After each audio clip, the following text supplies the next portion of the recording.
రాజకీయాల్లో successful political model అంటే ఏంటి? చెప్పాలనుకుంటున్న మెసేజ్, సెట్ చేయాలనుకుంటున్న ఎజెండా సమర్థించే వాళ్ళకి నేరుగా చేరాలి, అర్థం కావాలి. ప్రత్యర్థులు తెరుకునే లోపే ఇంపాక్ట్ క్రియేట్ చేయాలి కదా. మరి పవన్ కళ్యాణ్ మోడల్ ఏంటి? క్వైట్ ఆపోజిట్ లో ఉంది. అసలు విషయం ఏంటో జనానికి అర్థమవుతూ ఉన్నా గానీ పవన్ కళ్యాణ్ ఎందుకు భయభీకర ప్రకటనలన్నీ చేస్తా ఉన్నారు, సినిమా డైలాగులు కొడతా ఉన్నారు? ప్రాక్టికాలిటీని పవన్ ఎందుకు మిస్ అవుతున్నారు? పవన్ లేటెస్ట్ గా తెలంగాణ రాజకీయాల గురించి మాట్లాడిన మాటల్ని తెలంగాణ ఎలా చూస్తోంది, ఏపీ ఏం అర్థం చేసుకుంటోంది అనేది ఒక పాయింట్ అయితే, మీడియా ఇది టీడీపీని సమర్థించే మీడియా పవన్ కళ్యాణ్ కోసం ఎలాంటి తొడుగులు తొడుగుతోంది అనేది కూడా చూస్తే పవన్ రాజకీయంలో అసలు లక్ష్యం ఏంటో, అసలు ఎందుకోసం ఇంత హడావిడి చేస్తా ఉన్నారో మనకు అర్థమైపోతుంది. ఆరోపణలు ఏం లేవు, కేవలం 5 ఇష్యూస్ ని పాయింట్ బై పాయింట్ మాట్లాడుకుందాం. పిక్చర్ క్లారిటీ వచ్చేస్తుంది. సీన్ బై సీన్ అసలు విషయం ఏంటనేది రివీల్ అయిపోతుంది.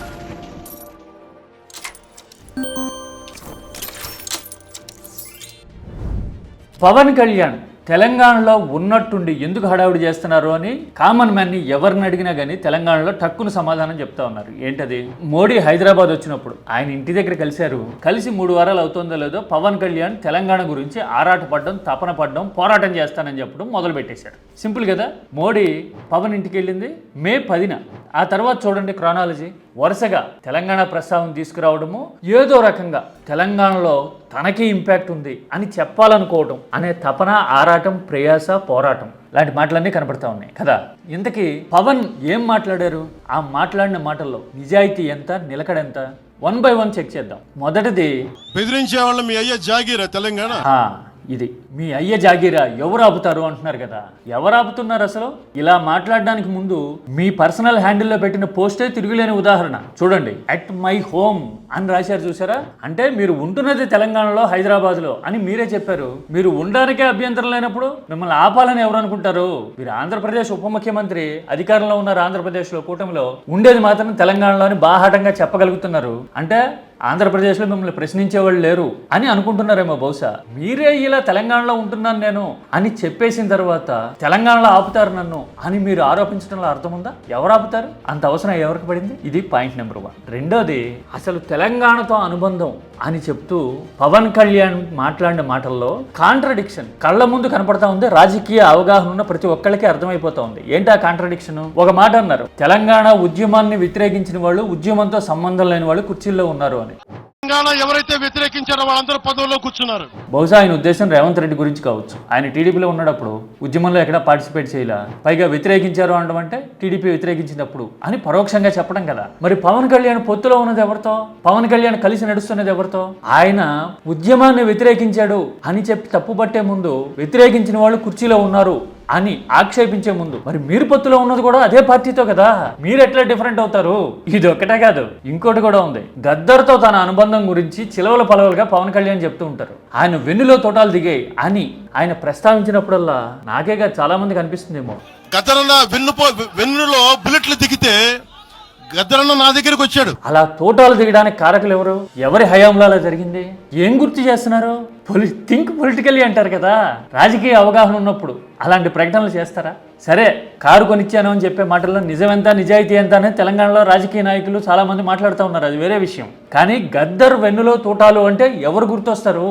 అంటే అసంబద్ధంగా, ప్రాక్టికాలిటీకి, లాజికల్ థింకింగ్కి దూరంగా ఉంది పవన్ కళ్యాణ్ మాట్లాడుతున్న ధోరణి అని చెప్పడానికి తిరిగిలేని ఉదాహరణ కదా. ఇక 3వ పాయింట్, ఇదే రాజశేఖర్ ఇలాగే రెచ్చగొట్టారు. నేను పాలిటిక్స్కి వచ్చామని కాదు, నేను పెట్టుకోండి చంపేస్తాం, రోడ్ల మీదకి వస్తే బెదిరిస్తాం అని చెప్పే నాయకుడు ఉన్నప్పుడు ఎదుర్కొన్నాం మేము. వైఎస్ఆర్ నుంచి తమకి ధమ్కీలు వచ్చినాయి అని చెప్తూ ఉన్నారు. ఎప్పుడు?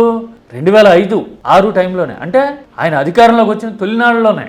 నిజానికి అప్పట్లో వైఎస్ఆర్ 2005 అంటే జలయజ్ఞం గురించి బిజీలో ఉండుంటాడు. ముందు 45 ప్రాజెక్టులు ఏమో ప్రపోజ్ చేయడం, ఆ తర్వాత ఆ నెంబరు పెంచుకుంటూ పోవడము, వ్యవసాయ ఆధారిత విధానాలు తీసుకురావడం లాంటి వాటి మీద. ఎందుకంటే అధికారంలోకి వచ్చిన కొత్త కదా, ఆయన పనిచేస్తుండేవాడు నిరంతరం. అధికారంలోకి వచ్చిన తర్వాత రాజకీయ ప్రకటనలు చేసేవాడు తక్కువ, చేసేవాడు కానీ. ఈ లెక్కన ఆ టైంలోనే తన మీద గురిపెట్టారు అని పవన్ కళ్యాణ్ చెప్పిన తీరు చాలా ఆశ్చర్యంగాను, షాకింగ్ గాను, సర్ప్రైజింగ్ గాను, అంతకు మించి చాలా మందికి వైఎస్ అభిమానులకి నవ్వు తెప్పించేది కానీ ఉంది. అందుకోసమే సరదాగా చాలా లైట్ తీసుకుని సోర్స్ ఏంటి అని అడుగుతున్నారు. ఇప్పుడు ఆయన డైలాగే కదా. ఇది 3వ ఎలిమెంట్. వైఎస్ఆర్ మీద చేసిన కామెంట్లు బేస్లెస్ సూత్రీకరణలు అనిపించే మాటలు. ఇక 4వది అతి ముఖ్యమైనది, పవన్ కళ్యాణ్ నిష్ఠూరంగా మాట్లాడితే టీడీపీ మీడియా గంభీరంగా ప్రొజెక్ట్ చేసింది. మీడియా ఏపీలోనే కాదు తెలంగాణలో కూడా పవన్ కళ్యాణ్కి ఎలాగ పహారా కాయాలనుకుంటున్నారు. పవన్ కళ్యాణ్ ఏమన్నారు చూడండి ఒకసారి. ఆంధ్రాలోనే దిక్కు లేదు, పవన్ కళ్యాణ్ ఇక్కడే ముఖ్యమంత్రి అవుతాడు. ఏపీలోనే దిక్కు లేదు, తెలంగాణలో ముఖ్యమంత్రిని అవుతానా అన్నారు. అంటే నిష్ఠూరం, కాలేకపోతున్నానన్న బాధ, ఆవేదన ఉన్నాయి. ఫేషియల్ ఎక్స్ప్రెషన్స్ చూసినా కానీ తెలిసేది అదే కదా. కానీ ఈనాడు చూడండి ఏం రాసిందో. ఇదిగో, ఏపీలోనే అధికారం కోరుకోలేదు, తెలంగాణలో కోరుకుంటానా అని. అంటే పవన్ కళ్యాణ్ నిష్ఠూరాలు ఆడితే ఈనాడు మాత్రం ఒక త్యాగ ఫలం అన్నట్టుగా ప్రొజెక్ట్ చేసింది. చూసారా, త్యాగం చేశాను అన్నట్టుగా. నిష్ఠూరానికి త్యాగానికి ఎంత డిఫరెన్స్ ఉందండి. అంటే మీడియా తెలంగాణ రాజకీయాల విషయంలో ఎలాంటి ఆలోచన ధోరణితో ఉంది, ఎవరి కోసం పనిచేస్తుంది అని చెప్పడానికి ఇది తిరుగులేని రుజువు. ఖండించండి కావాలంటే ఈ లాజిక్. ఇక ఆ తర్వాత తెలంగాణలో జనసేన ఉంటుంది, నేను పోటీ చేస్తాం బరాబర్ అంటూ ఉన్నారు కదా. అడ్డుకుంటారా ఎవరన్నా అంటున్నారుగా. ఎవరు అడ్డుకోరు నాకు తెలిసి. ఎందుకని అడ్డుకోరు? నేనేం రాజకీయ ఆర్గ్యుమెంట్ చేయట్లా, ప్రాక్టికాలిటీ మాట్లాడుతున్నా. 2023 ఎన్నికల్లో పోటీ చేశారు కదండి, బీజేపీతో పొత్తు కూడా ఉంది కదండి. 8 చోట్ల పోటీ చేస్తే ఎన్ని ఓట్లు వచ్చినాయి? అన్ని చోట్ల డిపాజిట్లు గల్లంత అయ్యాయి అని ఇన్ఫర్మేషన్ కనపడుతుంది. కానీ ఎన్ని ఓట్లు వచ్చాయి అని చూస్తే అసెంబ్లీ నియోజకవర్గాల్లో 1300, 1500, 1800 ఓట్లు వచ్చి ఉంటాయి. అది కూడా ఎక్కడ? ఖమ్మం లాంటి చోట్ల, కూకట్పల్లి లాంటి చోట్ల. అంటే సపోర్ట్ బేస్ ఉంది అని చెప్పుకునే చోట్ల వచ్చిందంతా కొన్ని వందల ఓట్లు అసెంబ్లీ నియోజకవర్గాల్లో అసెంబ్లీ అభ్యర్థులకి. మరి ఏమాత్రం ప్రభావం ఉన్నట్టు ఈ మధ్యన స్థానిక సంస్థల ఎన్నికల్లో అయితే 234 ఓట్లేమో వచ్చినాయి జనసేనకి అన్నారు. ఆ నెంబర్ కొంచెం అటు ఇటు అయిందేమో, నాకు గుర్తున్నంత వరకు చెప్పా. ఇంకో 10 ఓట్లు ఎక్కువ వచ్చి ఉంటే కనుక కరెక్ట్ చేయండి నన్ను. మరి ప్రభావం ఎంత అంటే ఇంతే కదా, పోటీ చేసి తీరుతాం అంటూ ప్రకటించడం వెనక అసలు కారణం ఏంటి? ఇవన్నీ కాదు అసలు కారణాలు. అడ్డుకోండి చూద్దాం అని మొదట చెప్తూ ఉన్నారు. మీ అయ్యే జాగీరా అని అడిగారు కదా, బెదిరించే వాళ్ళు మీ అయ్యే జాగీరా తెలంగాణ. ఇలాగా ఈ డైలాగే అసలు కీలకం. ఏంటి అంటే ఏదో రకంగా తెలంగాణ రాజకీయాల్లో అలజడి సృష్టించాలి, అందరూ తన వైపు తిరిగి చూసేలాగే చెయ్యాలి. ఆరోపణలు మాత్రం రేవంత్ మీద చేయాలా, బీఆర్ఎస్ మీద చేయాలా, అందరి మీద చేసేయాలా. దృష్టి తన వైపు వస్తే గనక బీజేపీ దగ్గర ఇదిగో ఇంత మాత్రం నేను బజ్ క్రియేట్ చేయగలిగా అని చెప్పి వెయిటేజ్ సంపాదించుకోవాలి అనే ఆలోచన పవన్ కళ్యాణ్కి ఉంది అని సగటు తెలంగాణ ప్రజలకి, పిల్లలకు కూడా అర్థమవుతూ ఉంది. జిహెచ్ఎంసీ ఎన్నికల కోసం మాత్రమే చేస్తున్నారు ఇది అని అనుకుంటే కొంతవరకే ఆలోచించినట్టేమో. 2028 అసెంబ్లీ ఎన్నికల వరకు ఈ హడావిడి కొనసాగించాలి అనేది పవన్ వ్యూహం అయి ఉండొచ్చు బహుశా. ఎట్లయితే 2023 ఎన్నికల ముందు షర్మిల హడావిడి చేశారో, పవన్ కళ్యాణ్ కూడా అదే మోడల్ని ఒక రకంగా డిరైవ్ చేస్తున్నట్టు ఇక్కడ. ఇక ఏపీ ఏమనుకుంటోంది తెలంగాణలో పవన్ మాట్లాడుతున్న తీరు గురించి అన్నా కదా. నేను ఎక్కువ చెప్పా, ఒక్క ఎగ్జాంపుల్ చెప్తా. తెలంగాణ సమస్యల గురించి మాట్లాడొద్దు అంటున్నారు. తెలంగాణలో యువత యాతన పడతా ఉంటే, వలస పోతా ఉంటే మెదలకుండా ఉండాలా అన్నారు పవన్. ఎంతకాలం చేస్తారు? 12 సంవత్సరాలు తెలంగాణ వచ్చిన తర్వాత ఇంకా తెలంగాణలో ఉపాధి లేకపోయినా ఏమి లేకపోయినా ఇలాగా ఇది చూసి ఆంధ్ర ప్రాంతంలో యువకులు ఏమనుకుంటారు? ఆలోచన గల వాళ్ళు, తెలివి ఉన్నవాళ్ళు. వలసలు ఎక్కువ ఎక్కడున్నాయి? బేర్ మినిమం ఇంటర్ డిగ్రీనో చదివిన వాళ్ళు పొట్ట చేత పట్టుకుని కనీసం డెలివరీ బాయ్స్గా పనిచేయడానికైనా తక్కువని బస్ ఎక్కి వచ్చేస్తున్నది ఎక్కడికి? తెలంగాణకి, హైదరాబాద్కి కదా. మీకు అధికారం ఇచ్చిన రాష్ట్రంలో యువతకి ఇప్పటివరకు భరోసా లేదు.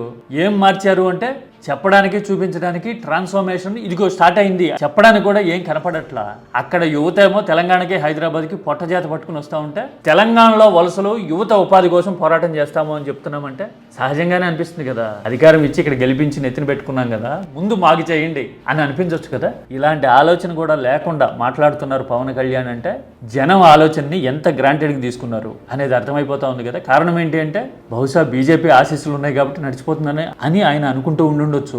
టీడీపీ మీడియా ఎలాగ సమర్థిస్తుంది అని చెప్పా కదా ఇందాక ఎగ్జాంపుల్. అలాంటివన్నీ ఉండగా ఇక ఆలోచించాల్సింది ఏముంది అనుకొని మాట్లాడుతూ ఉండుండొచ్చు. కానీ ఒక్కటి మాత్రం నిజం, ఆంధ్రాలో సినిమా క్రేజో, సామాజిక ఈక్వేషనో, ఇంకోటో ప్రభావం చూపించి కొన్నాళ్ళు జనాన్ని సైలెంట్ చేయొచ్చేమో, కనీసం కొన్ని సామాజిక వర్గాలనైనా. తెలంగాణలో ఆ ఫెసిలిటీ లేదు సార్. తెలంగాణలో కులం కంటే ఆలోచన ముఖ్యం.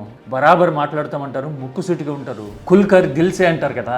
అలాగా నేరుగా ఉన్నట్టు చెప్పే తత్వం ఎక్కువ కాబట్టే మనం హైదరాబాద్ గురించి మాట్లాడడం మొదలు పెట్టేసరికి ఆ కోడి చెరువు మధ్యలో ఫెన్సింగ్ లాంటివన్నీ బయట పెడతా ఉన్నారు తెలంగాణ పిల్లలు, తెలంగాణ జర్నలిస్టులు, బిడ్డలు. అంటే ఇవన్నీ చూస్తే ఏమనిపిస్తుంది? తెలంగాణలో పవన్ మాట్లాడుతున్న తీరుని ఎలా అర్థం చేసుకోవాలి? మీరే చెప్పండి. నేను ఒక 5 పాయింట్లు చెప్పా కదా ఆల్రెడీ. కామెంట్ సబ్జెక్ట్ ఓరియంటెడ్గా చేయండి, పార్లమెంటరీ లాంగ్వేజ్ మాత్రమే వాడండి. కీ టాక్స్ ఆలోచనలకి వేదిక.